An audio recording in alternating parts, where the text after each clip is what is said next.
Assalamualaikum warahmatullahi wabarakatuh. Alhamdulillahi rabbil alamin.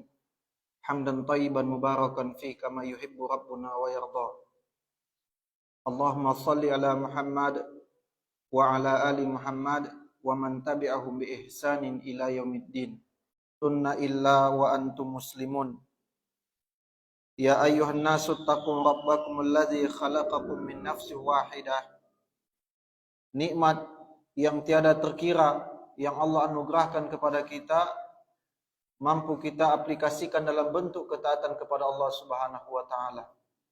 Maka sungguh alangkah besarnya nikmat, di mana nikmat tersebut dicukupkan atas diri-diri kita. Dan puncak nikmat itu adalah nikmat ketaatan, nikmat mutlak, dan inilah nikmat yang paling besar, mengalahkan nikmat-nikmat besar daripada nikmat duniawi. Ikhwani, a'azani Allah wa iyyakum jami'an. Selanjutnya salawat serta salam Allahumma salli ala Muhammad wa satu perintah dalam Al-Quran tanpa didahului dengan kata-kata sumpah. Kira-kira kita mengimani apa tidak? Pasti mengimani. Lalu bagaimana kalau ayat itu, kalau ihwal itu, keadaan itu dibawakan oleh Allah dengan diawali dengan kata-kata sumpah. La uqsimu bihadzal balad. Sungguh kami telah kami bersumpah dengan negeri ini, negeri Mekah. Wa anta hilum bihadzal balad, di mana engkau wahai Muhammad hidup di dalamnya. Wa walidi wa ma walad. Bagaimana hubungan kita kepada orang tua? Ikhwani a'azani Allah wa iyyakum jami'an. Allah Azza wa Jalla mengatakan, sungguh kami telah menciptakan manusia fi kabad, memiliki problematika, masalah, menunjukkan bahwasanya manusia akan menghadapi yang namanya kesulitan, yang namanya problematika, yang namanya musibah. Menunjukkan bahwasanya kesulitan itu pasti benar adanya. Ya. Maka kalau mau tidak ada masalah, maka hiduplah di akhirat. Dan di akhirat ada dua pilihan, di surga atau di neraka. Kalau di neraka, itulah puncaknya masalah. Adapun ketika surga, inilah tempat di mana masalah itu tidak ada lagi. Atau puncak di mana itu yang bernama solusi dari setiap masalah-masalah adalah surga Allah Azza wa Jalla. Maka permasalahannya ketika kita mau masuk ke dalam sebuah solusi di mana puncak solusi itu adalah surga, kita harus melewati yang namanya dunia, di mana dunia itu tempat atau ladang yang namanya masalah atau problematika. Maka ikhwani a'azani Allah wa iyyakum jami'an. Jadi jangan pernah bermimpi bahwasanya kita hidup di dunia ini tanpa memiliki problematika atau masalah-masalah itu sendiri. Lalu pertanyaannya, apakah yang dapat masalah itu hanya orang kafir saja atau orang muslim atau keduanya? Apakah orang muslim mendapatkan masalah? Mendapatkan masalah. Apa dalilnya Ustaz? Dalilnya adalah apa yang kita bawa di awal tadi. Quran surah Al-Balad ayat 4. Laqad khalaqnal insan. Umum ayat ini menunjukkan tidak melihat apapun status agama seseorang. Sungguh kami telah menciptakan manusia itu berada dalam keadaan berkeluh kesah, memiliki problematika. Laqad khalaqnal insana fi kabad.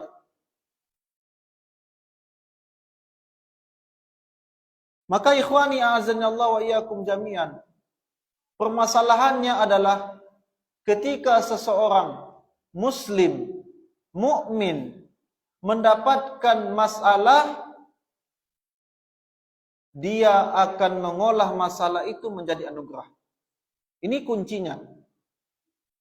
Adapun orang-orang kufar, orang-orang munafik, mereka mendapatkan masalah kemudian memberikan solusinya dengan masalah yang lain. Alias masalah kuadrat. Tidak akan pernah tergantikan musibah, masalah, problematika di kehidupan ini selain dengan mengembalikan kesemua itu kepada Allah Subhanahu wa taala.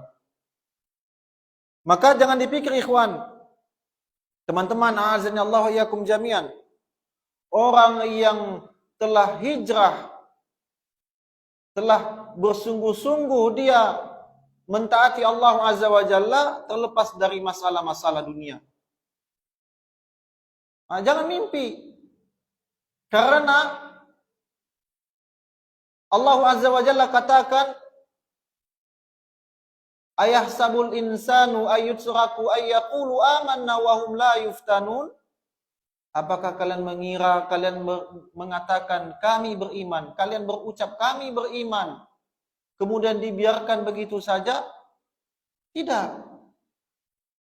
Tidak dibiarkan begitu saja. Wala yu'mar wala yunha. Tidak diberikan perintah, tidak juga diberikan larangan. Tidak mungkin. Ya, tidak mungkin. Maka orang beriman mendapatkan masalah. Orang kufar, orang kafir mendapatkan masalah. Perbedaannya adalah ketika seorang muslim dia mampu mengubah masalah itu, musibah itu menjadi anugerah. Adapun orang kufar, dia mengubah masalah dengan masalah yang lain. Maka di kesempatan yang berbahagia ini, ikhwan, a'azani Allah wa iyyakum jami'an, kita akan membahas ya bagaimana mengubah masalah itu menjadi anugerah. Ya. Mengubah masalah itu menjadi anugerah. Bagaimana caranya? Maka ada 3 poin penting yang akan kita sampaikan pada malam yang berbahagia ini. Poin yang pertama, agar kita mampu mengubah setiap musibah yang Allah berikan kepada kita, yang pertama dikenal dengan istilah optimisme, atau dengan bahasa lain positive thinking, atau dengan bahasa syariatnya, ada yang tahu? Husnuzon. Ya. Apa? Husnuzon. Berpikiran baik, berbaik sangka kepada siapa? Kepada Allah Subhanahu wa taala. Dan Nabi sallallahu alaihi wasallam telah bersabda, hadis yang diriwayatkan oleh Imam Ahmad dari sahabat Abu Hurairah radhiyallahu an, kana Rasulullah sallallahu alaihi wasallam yuhibbul fa'lal hasan.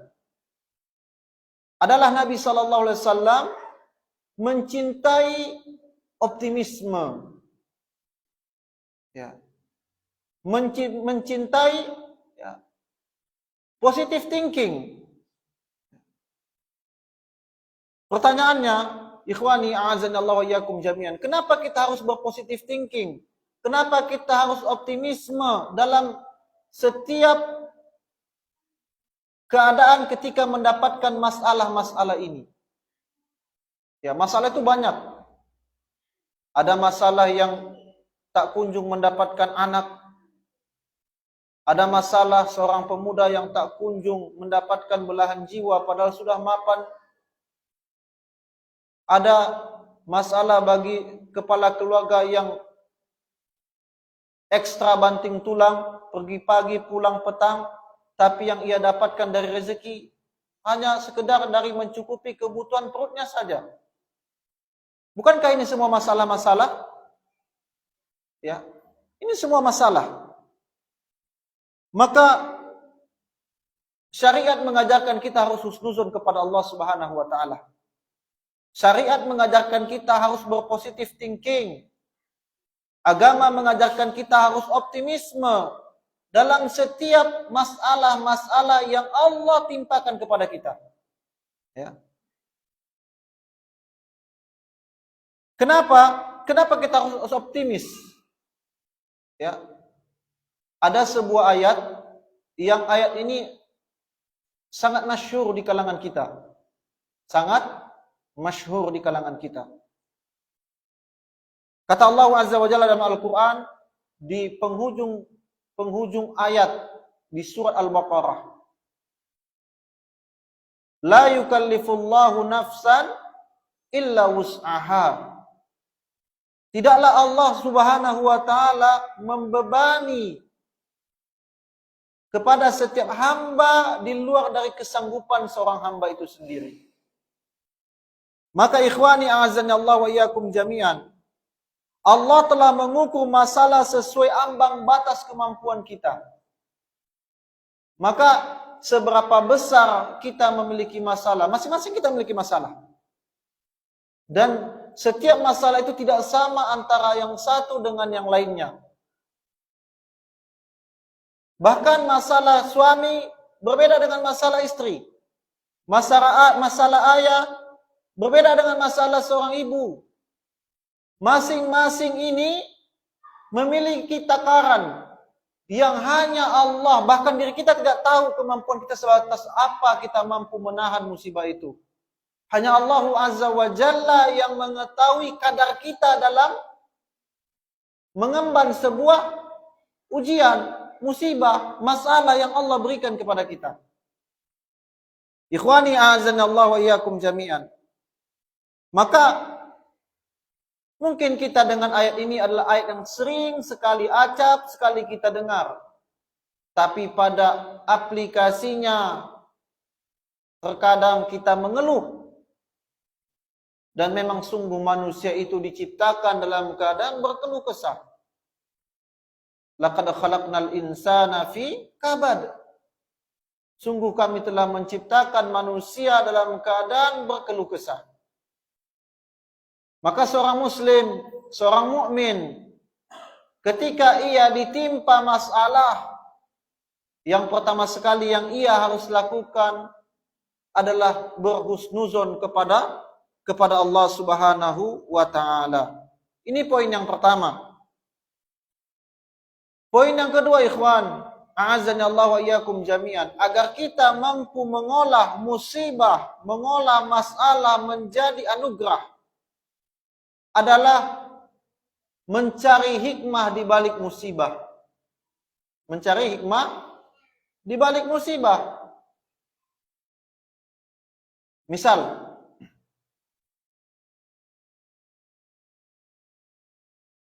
suatu ketika kita akan mengadakan tabligh akbar. Yang itu kita adakan jauh-jauh hari.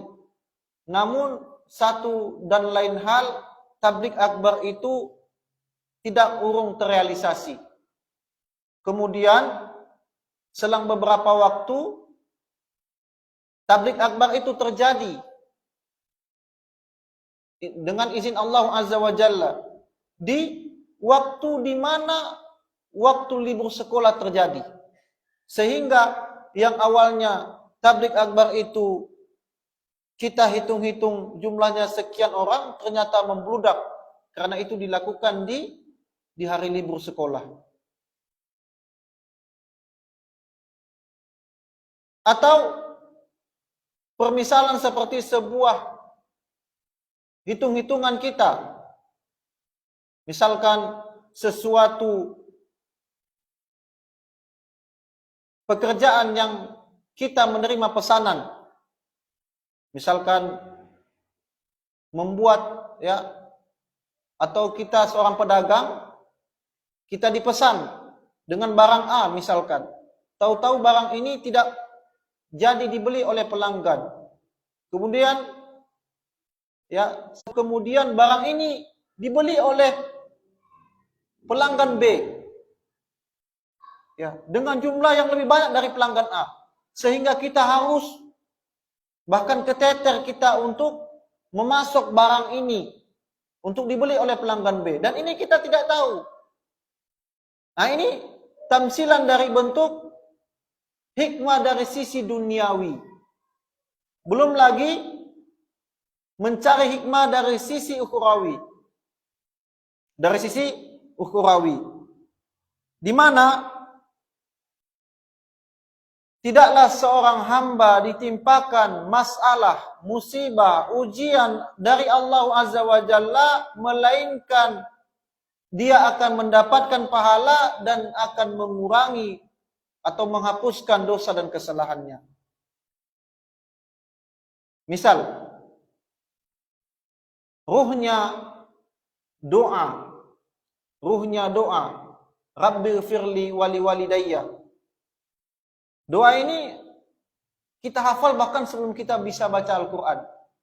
Betul? Rabbighfirli wali walidayya warhamhuma. Ketika doa ini kita baca di saat orang tua kita wafat,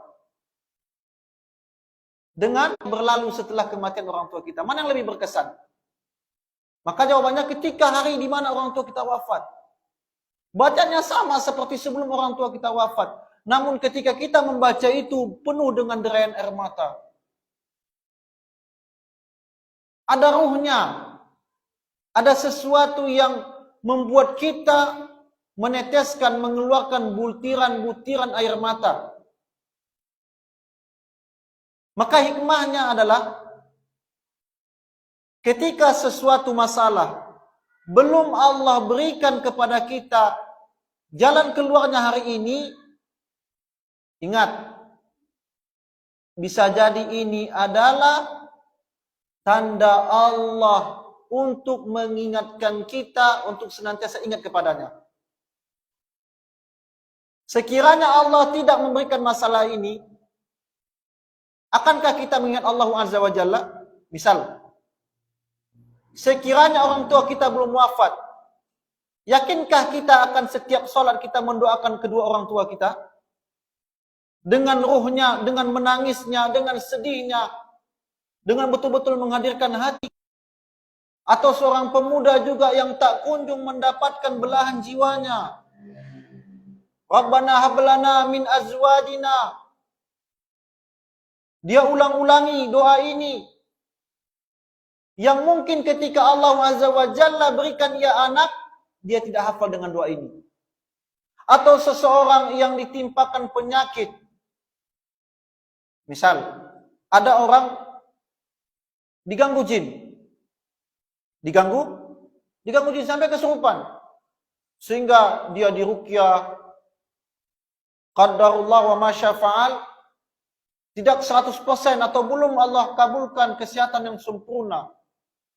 Sehingga dengan sakit yang ia timpa yang dia dulunya belum bisa, belum dapat, belum hafal yang namanya doa Allahumma rabban nas azhibil ba's ishfini anta syafi la shifaan illa shifa'uk shifaan la yughadiru saqama. Dia hafal dikarenakan dia tertimpa musibah ini. Begitu pula dengan yang lainnya. Maka kadangkala musibah yang Allah berikan kepada kita, masalah yang Allah berikan kepada kita, terkadang itu adalah cara Allah untuk membuat kita ingat kepadanya. Cara Allah untuk membuat kita ingat kepadanya. Kadang-kadang kita ini harus dipaksa oleh Allah untuk ingat kepadanya. Seorang yang fakir, yang belum tentu ketika Allah cukupkan rezekinya, dia ingat kepada Allah. Seorang yang papa, yang dia tidak lagi, jangankan untuk makan, untuk hari esok apakah dia mampu lagi untuk membanting tulang ataukah tidak. Tapi ia senantiasa berdoa kepada Allah. Maka bisa jadi dengan kepapaannya ini, Allah menginginkan dia untuk ingat kepada Allah Subhanahu wa taala. Maka ini hikmah dari setiap musibah. Maka ikhwani a'azanallahu wa iyyakum jami'an. Di poin yang pertama tadi, ketika musibah, ketika masalah mampu dirubah dengan menjadi anugerah, poin yang pertama itu adalah bernama husnuzon. Yang kedua, agar kita mampu mengubah masalah, mampu mengubah ujian menjadi anugerah, itu dengan namanya mencari hikmah. Dan yang ketiga, ikhwani a'azanallahu wa iyyakum jami'an, adalah apa yang menjadi judul tema kajian kita pada malam hari ini. Apa judul tema kita? Habis gelap, terbitlah terang. Ini bukan judul sebuah buku, ya. Ya, habis gelap, terbitlah terang. Dikisahkan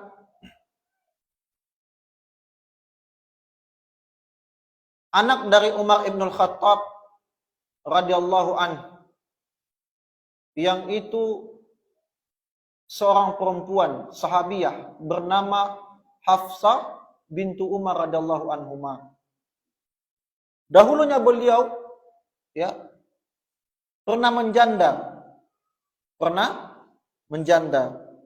Beliau bersuamikan salah seorang laki-laki dari golongan as-sabiqul awwalun. Jadi kalau ada kalimat as-sabiqul awwalun adalah kelompok yang pertama sekali atau orang-orang yang pertama sekali hijrah. Ada yang tahu siapa nama suami beliau?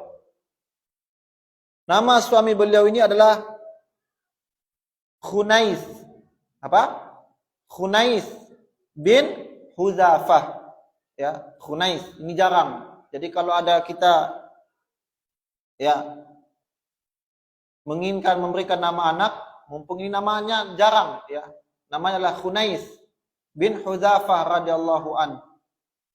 Maka di suatu ketika di perang Uhud ya, beliau mendapati luka yang membuat atau yang mengantarkan beliau menjadi syahid.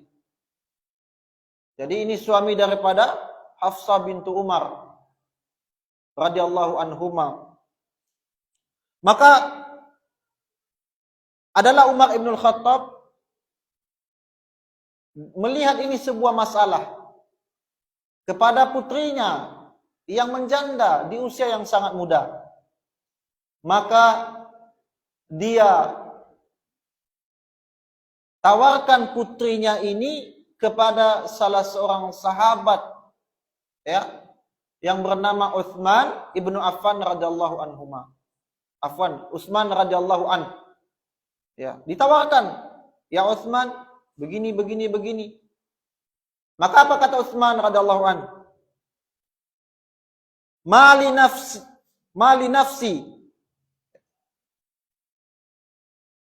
hajjatun wa sa'anzur. Kata beliau, aku pada hari ini tidak memiliki hajat untuk menikah lagi. Artinya sindiran, untuk menolak. Ya, aku tidak ada keinginan untuk menikah untuk saat ini, tapi mungkin besok-besok akan aku pertimbangkan. Itulah kira-kira bahasanya. Ya. Maka ucapan beliau ini membuat Umar ibn Khattab sedikit bersedih.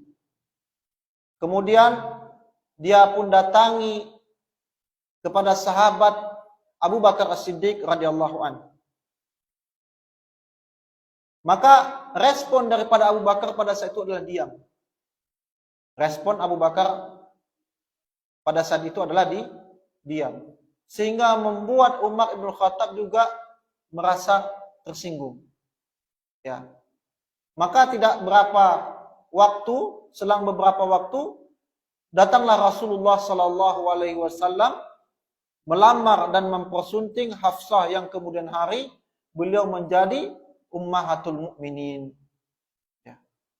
Nah, ini lihat bagaimana masalah yang dihadapi, musibah yang dihadapi oleh Umar, di mana putri beliau menjanda, ya, ditolak oleh manusia terbaik setelah para nabi, Utsman. Kemudian dihadapkan kepada Umar, Abu Bakar juga menolak.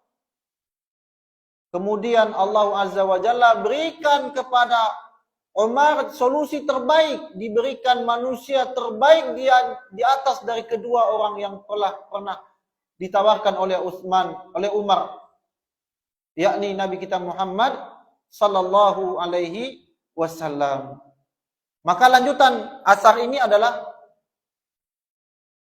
Abu Bakar berkata kepada Utsman bahwasanya aku tidak menjawab keinginanmu kepada aku bahwasanya dahulu aku pernah melihat, dahulu aku pernah mendengar Nabi pernah berucap tentang atau Nabi pernah berkata tentang Hafsah.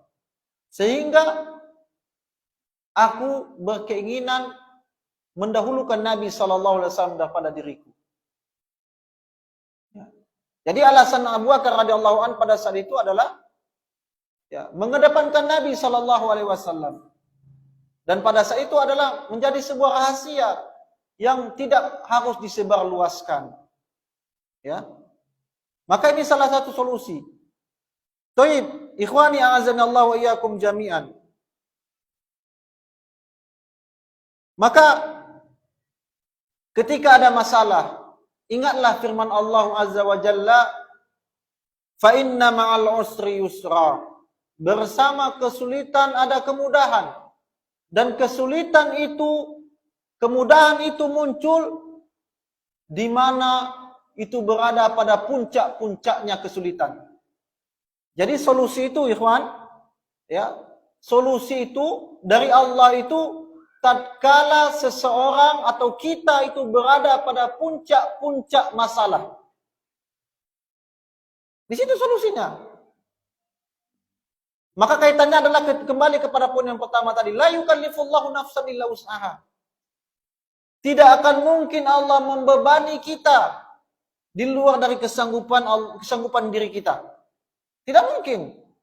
Maka solusi dari masalah kita itu adalah tatkala berada pada puncak-puncaknya masalah. Kalau sudah gelap malam, gelap gulita, gelap malam itu kira-kira jam berapa itu? Jam 12 malam ya, puncaknya malam. Gelap gulita.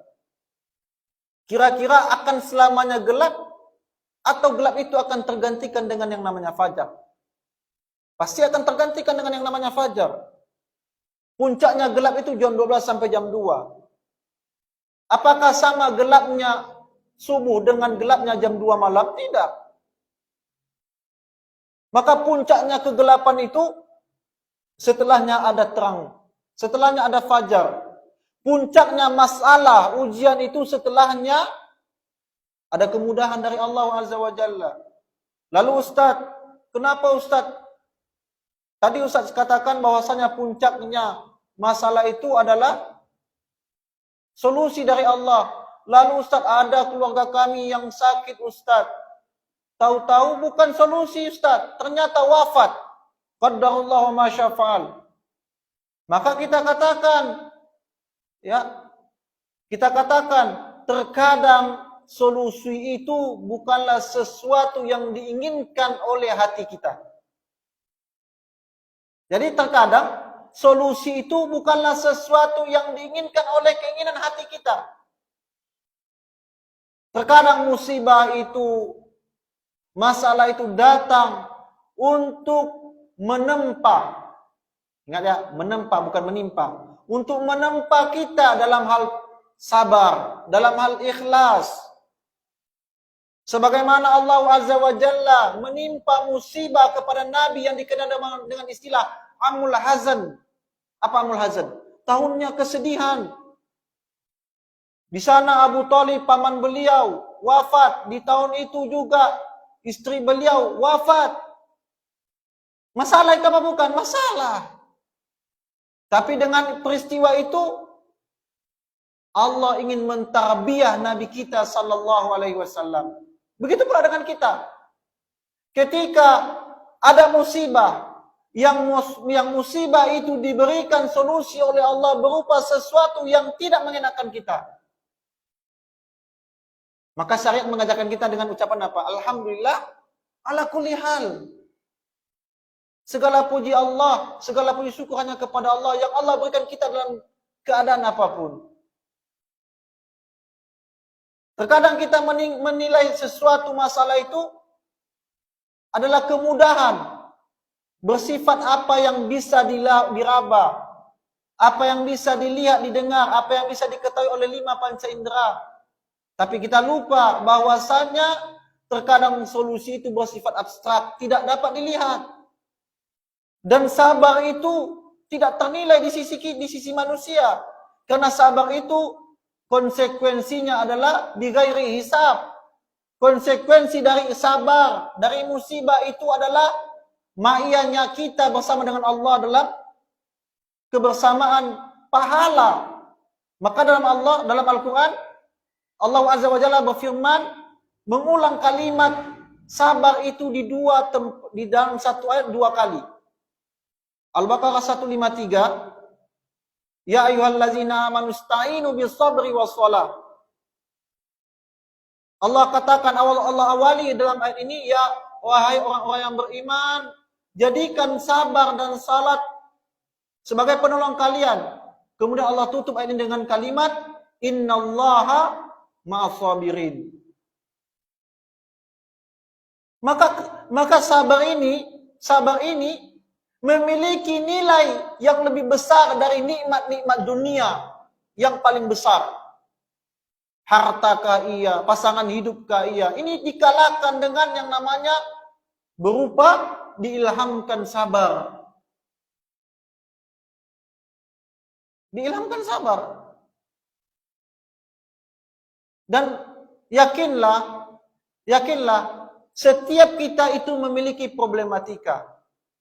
Dan setiap orang yang hijrah, setiap orang yang berada di atas ketaatan, itu tidak dibiarkan begitu saja H+1. Orang yang meninggalkan riba, yang dahulunya ia bekerja pada salah satu bank konvensional misalkan, bergaji 20-25 juta, tahu-tahu H+1 setelah ia hijrah, dia mendapatkan pengganti mendapatkan pekerjaan dengan gaji yang lumayan signifikan 40 juta per bulan.